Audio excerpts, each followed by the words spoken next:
Halo,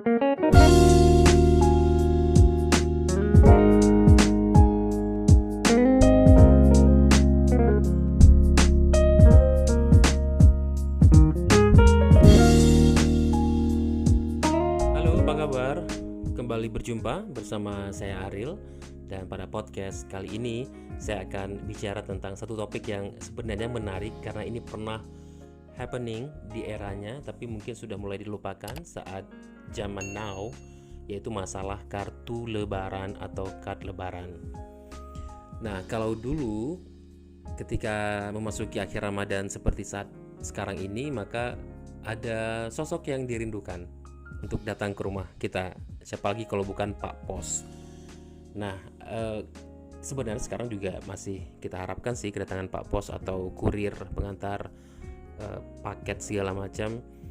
Tapi kalau sekarang itu kan lebih ke barang-barang yang kita pesan via online kan. Tapi kalau dulu Pak Pos ini datang khusus untuk mengantarkan kartu lebaran. Nah, saya sebenarnya nggak punya memori khusus tentang kartu lebaran karena ketika ini sedang happening di tahun 90-an, itu saya masih duduk di bangku sekolah dasar. Nah, kalau anak SD itu kan otomatis nggak punya uang untuk beli kad lebaran, nggak punya uang juga untuk beli perangko, atau kalau amplop sih kayak sudah sekalian ya sama kartu lebaran yang kita beli. Tapi saya lahir dan tumbuh di keluarga besar yang punya kakak yang di tahun itu sudah memiliki banyak teman, memiliki fans juga mungkin. Nah, dari mereka saya melihat bagaimana kartu lebaran itu merupakan satu tradisi yang menyenangkan. Karena kalau sudah masuk pertengahan Ramadan atau bahkan akhir-akhir Ramadan menjelang Idul Fitri, maka suara klakson motor dari Pak Pos itu memang benar-benar dirindukan. Nah, ketika Pak Pos datang, itu yang bikin deg-degan adalah ini kartu atau ini barang, ini paket ditujukan buat siapa. Ketika nama seseorang disebut, misalnya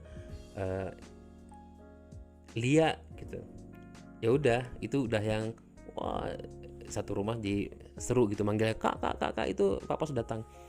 Atau kemudian nama siapa, nama lain yang dipanggil Pak Pos. Jadi bisa aja Pak Pos dalam seminggu itu bolak-balik untuk nganterin kartu lebaran untuk nama yang berbeda.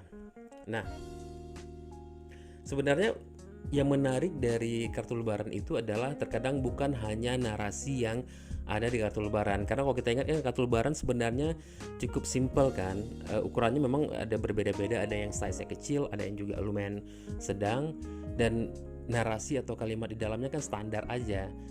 Itu ucapan selamat, kemudian 1 Syawal 1300 ya, 1400, sekarang 1441. Oh ya, masih 1400, cuman mungkin masih yang 20-an gitu ya kan, bukan seperti saat sekarang yang sudah 1441 Hijriah. Berarti kan kita tinggal narik sekitar 20 tahun yang lalu atau 30 tahun yang lalu.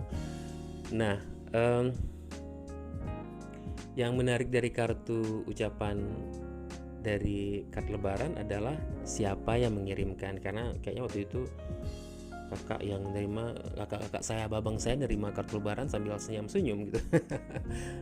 Tapi narasinya sama sih sama Hari Idul Fitri, mohon maaf lahir dan batin gitu. Nah, di era itu kartu lebaran memang dijual di banyak tempat. Jadi mulai dari kantor pos otomatis, kemudian juga ada swalayan, fotokopi gitu ya. Itu semua menjual kartu lebaran dengan berbagai jenis, berbagai size, berbagai ukuran, berbagai bentuk, yang itu semua akan mempengaruhi harga. Ada yang mulai dari sekitar Rp500, kemudian ada yang 2.000, 5.000, ada yang sampai yang lebih mahal. Itu tergantung dari kualitas kartunya. Bentuknya juga banyak macam waktu itu. Ada yang kartun, kemudian ada yang masjid, tapi terus wangi dari kartu juga mempengaruhi harga. Jadi makin wangi kartunya itu makin mahal. Terus juga ada juga itu kartu ucapan yang kalau dibuka tiba-tiba keluar masjid. Nah, itu kayak itu yang wow sekali pada era itu. Nah, kalau kita lihat atau mengingat zaman itu, memang luar biasa ya, karena ternyata sampai hari ini kakak-kakak saya, abang-abang saya ternyata masih menyimpan kartu-kartu ucapan lebaran. Jadi bisa dibayangkan di tahun 90-an, sekarang 2020, berarti sekitar 30 tahun itu kartu masih tersimpan dengan baik. Jadi ketika itu dibuka maka seakan memanggil memori lama, dan kayaknya itu nggak bisa digantikan dengan sistem atau cara penyampaian kartu atau cara ucapan lebaran saat ini. Ya kan, sekarang kan ucapan lebaran via SMS atau via WhatsApp ya, Telegram segala macam, yang kadang-kadang itu dikirim secara massal dan kita baca juga bosan sebenarnya, ya kan. Pas masuk ya udah, karena cuma read saking malasnya, terus dibalas ya sama-sama gitu nggak sih?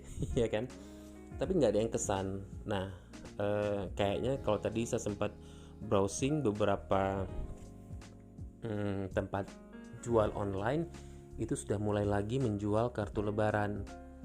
Mungkin ini kembali mengingatkan kita dengan tren tahun 90-an yang sekarang lagi happening lagi, atau banyak orang yang sadar bahwa menggunakan kartu lebaran itu jauh lebih meninggalkan memori yang jauh lebih dalam dibandingkan dengan mengirimkan ucapan lebaran via SMS, via WA, Telegram atau apapun yang ketika dipesan, ketika dikirim itu langsung yang hilang, sedikit pun nggak ada membekas.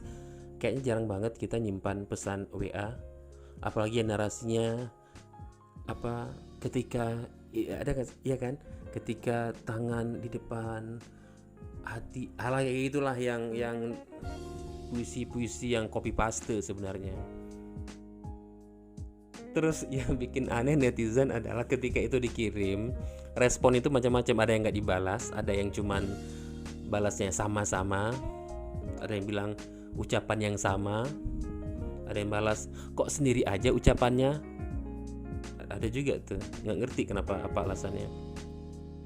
Dan tapi nggak ada dari kita yang kemudian menyimpan atau kita screenshot itu jadi nggak deh, memenuhi memori. Nah, kalian setuju nggak kalau kemudian kartu lebaran kita hidupkan lagi? Atau kalian punya cerita apa tentang kartu lebaran yang sampai sekarang masih diingat? Jangan lupa ditulis di komen bawah ya. Oke, terima kasih sudah mendengarkan podcast kali ini.